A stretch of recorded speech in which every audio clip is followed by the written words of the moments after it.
So on this one then, what's the effect of the rate on when you halve one concentration and double the other? So just write your rate equation out here underneath, give yourself a bit of working space here. That one goes down by a half.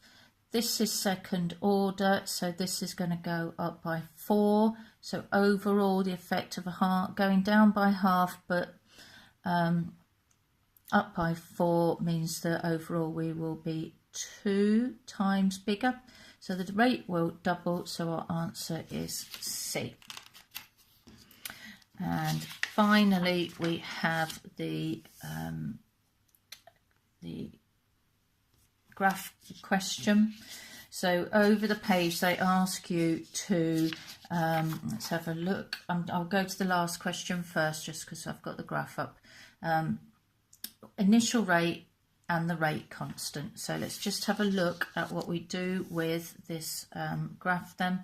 So the initial rate, we've got the tangent there. Just notice I've used red pen. You really shouldn't be using red pen in the exam. Stick to your black pen and your pencils.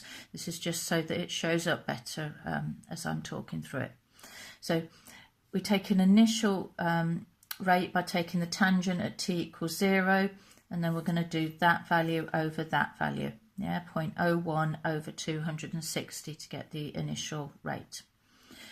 Also, we need to find the order of the reaction. So we're going to do half-lives. So we're going to go down to 0.005 and measure that half-life.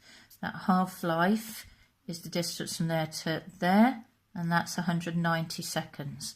We need a second half-life, so we go down to 0.0025 and across, and this is our second half-life here, and that's from 190 to 380, so that is also 190 seconds. So you should write these onto your page down here, so all your working is really clear.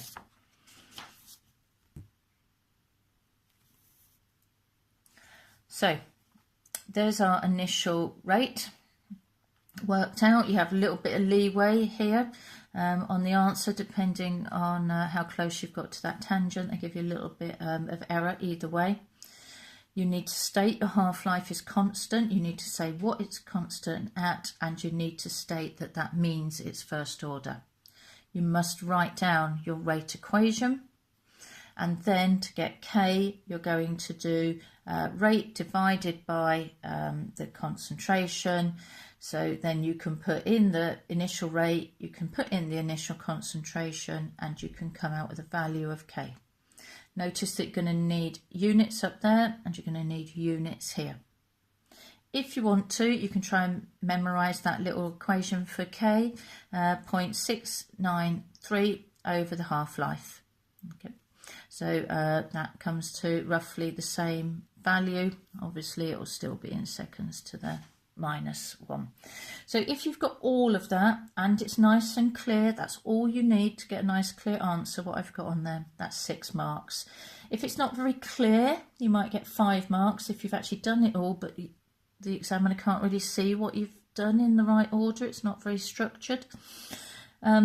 You basically get 2 marks for having a go at one of the sections and 1 for having a go but not quite getting it right.